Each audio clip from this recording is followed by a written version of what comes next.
બોટાદ જિલ્લાની રાણપુર શહેરમાં આવેલ સરકારી હોસ્પિટલ જર્જરિત હાલતમાં જોવા મળી છે, જેમાં દવા લેવા અને સારવાર લેવા આવતા દર્દીઓ હેરાન પરેશાન થઈ રહ્યા છે। દર્દીઓને બોટલો હોસ્પિટલના લોબીમાં ચડાવવામાં આવી રહી છે। સરકારી હોસ્પિટલ ઝડપથી બનાવવામાં આવે તેવી લોકોએ માંગ કરી છે। તેમજ આ તાલુકામાં 36 જેટલા ગામડાઓ આવ્યા છે। શહેરમાં 4 થી 5 જેવી બેરિંગની અન્ય કંપની પણ આવી છે, ત્યારે મોટી સંખ્યામાં દર્દીઓ સરકારી હોસ્પિટલ ખાતે સારવાર લેવા આવતા હોય ત્યારે આ દર્દીઓ જીવના જોખમે સારવાર લઈ રહ્યા હોય તેવું લાગી રહ્યું છે। જાવેદભાઈ, તમે ક્યાં રહ્યો છો? નાનપુરમાં જ રહે, દેશવરાન ચોરા પાસે। જાવેદભાઈ, આ તમારું જે સામૂહિક આરોગ્ય કેન્દ્ર છે, દવાખાનું જર્જરિત થઈ ગયું છે, શું કહેશો એના વિશે? આમાં રિપેરિંગની સાત જરૂરત છે સાહેબ। અંદર પોળા પડે છે અને બારે બધે તિયાળું પડી જાય છે, બહુ જરૂરત છે પણ કોઈ ધ્યાન દેતું નથી। ખાસ કરીને આ તરડા પડી ગયા છે એના કારણે લોકોને નુકસાન થાય ખરું? હા, નુકસાન થાય એવું છે। અંદર પોળા બી પડે, ધાબામાં હોરમાં પાણી પડે, ચોમાસામાં બધે પાણી રીત થાય છે અને એના હિસાબે પોળા પડે છે સાહેબ। આ નવા બનાવવા માટે કે રજૂઆત કરેલી છે કે વાત રજૂઆત થઈ ખબર નથી, મને ધ્યાનમાં નથી। એ સાહેબ રજૂઆત કરવાની જરૂર છે, નવું બનાવવું પોષિત કરવું। ઓકે। મકસુદભાઈ શાહ, રાણપુર। મકસુદભાઈ, તમારા રાણપુરનું જે સામૂહિક આરોગ્ય કેન્દ્ર છે, બિલ્ડિંગ જર્જરિત છે, શું કહેશો? જે તે સમયે આ બિલ્ડિંગનું બાંધકામ થયું ત્યારે પણ અમે લોકોએ આંદોલન કર્યું હતું। બિલ્ડિંગ બની ગયું હતું પણ ઉદ્ઘાટનના વાંકે બિલ્ડિંગ કે પીએચસી ચાલુ નહોતો થયો, ત્યારે પણ આંદોલન કર્યું હતું। છેલ્લા 1.5-2 વર્ષથી બિલ્ડિંગ જર્જરિત છે। એન્જિનિયરો આવી અને એની નોંધ પણ કરી ગયા છે કે આમાં બેસવા લાયક જગ્યા નથી। આ છતાં પણ સામૂહિક આરોગ્ય કેન્દ્રની બીજી કોઈ વ્યવસ્થા ન હોવાથી ગરીબ દર્દીઓ હેરાન પરેશાન ન થાય એના માટે થઈને ડૉક્ટરો એમના જીવના જોખમે અહીંયા સારવાર આપી રહ્યા છે। અત્યારે ખાસ કરીને આમાં દર્દીઓ જે આવતા હોય એને જોખમ કેટલું?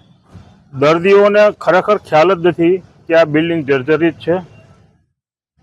ઘણી જગ્યાએ પોળા પેડાના હું તમને નિશાન બતાવી દઈશ, ઘણી જગ્યાએ હરિયા બહાર નીકળી ગયા છે, પણ છતાં દર્દીઓની પાસે બીજો કોઈ વૈકલ્પિક વ્યવસ્થા ન હોવાથી આ લોકો અહીંયા સારવાર કરી રહ્યા છે। અત્યારે જે 35 લાખના તે સાધનો આપવામાં આવ્યો છે, આ બિલ્ડિંગની અંદર જ રાખવામાં આવ્યો છે, એને પણ નુકસાન થવાની સંભાવના કેટલી? ટેક્સપિંગ ગ્રુપ તરફથી ખૂબ સરાહનીય કામ કરેલું છે। એમને 35 થી 40 લાખ રૂપિયાના સાધનો લોકાર્પણ આજે વિધિ જે કરવામાં આવી ખૂબ જ તે એમને અભિનંદન પાત્ર છે।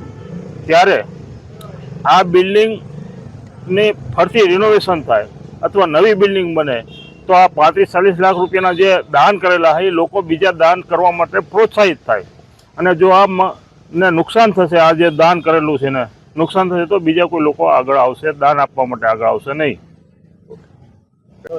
શું નામ છે આપનું? પરેશભાઈ। પરેશભાઈ, તમે અત્યારે શા માટે આવ્યા? અમે માજીના આંકડા ડાયાલિસિસ કરાવવા માટે લાવી છે। અત્યારે બિલ્ડિંગમાં તમે આવ્યા, અત્યારે બિલ્ડિંગ કેવી સ્થિતિમાં? બિલ્ડિંગ થોડી જર્જરિત હાલતમાં છે, એટલે સરકારને એવી જ અપીલ રહી છે કે નવીનું થોડુંક થાય ને તો પેશન્ટને સુવિધા નવી મળે વધારે। ખાસ કરીને અત્યારે જે નવા સાધનો મૂકવામાં આવ્યા છે, અત્યારે જે બિલ્ડિંગની અંદર તમે આવો તો તમને ડર લાગે ખરો કે નહીં કોપરા પડે કેવું કંઈ? હા, એવું થોડુંક રહે। એટલે શું તાત્કાલિક શું થવું જોઈએ? તાત્કાલિક એનું રિપેરિંગ કામકાજ થવું જોઈએ, સમારકામ છે નવું।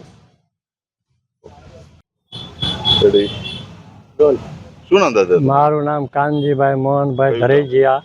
હું કાનભાઈથી ઓળખું છું। મારા કોળી સમાજનો ચુડા તાલુકાનો પ્રમુખ છું। સતરિયાળા સહકારી મંડળીનો પણ પ્રમુખ ખાસ છું। કરીને અત્યારે આ 25 વર્ષ સરપંચમાં સાહેબ રહ્યો છું। એમ સેવા આપી છે। આવા દવાખાના હોય ગમે હોય ને એમાં અમને પૂરતી સુવિધા મળે ને એવો કંઈક બંદોબસ્ત થવો પડે। ખાસ કરીને સુવિધા ન મળે। આ બિલ્ડિંગ છે કેવી છે? બિલ્ડિંગ તો માલપા પોડા ઉખડી ગયેલા પડે એવું છે। હવે અકસ્માત થાય ખરું? અકસ્માત થાય ખરું? કોઈ પડે ને કોઈને વાગે એવું ખરું? 100% થાય સાહેબ, 100% અકસ્માત થાય, અમને એટલી ખબર પડે। તમારી માગણી શું છે? અમારે તો એવું છે કે સરકાર શ્રી કોઈ સંસ્થાઓ આને નવું કરી દે, સારું કરી દે અને વધારેમાં વધારે સુવિધા મળે ને એવી અમારી માંગણી છે।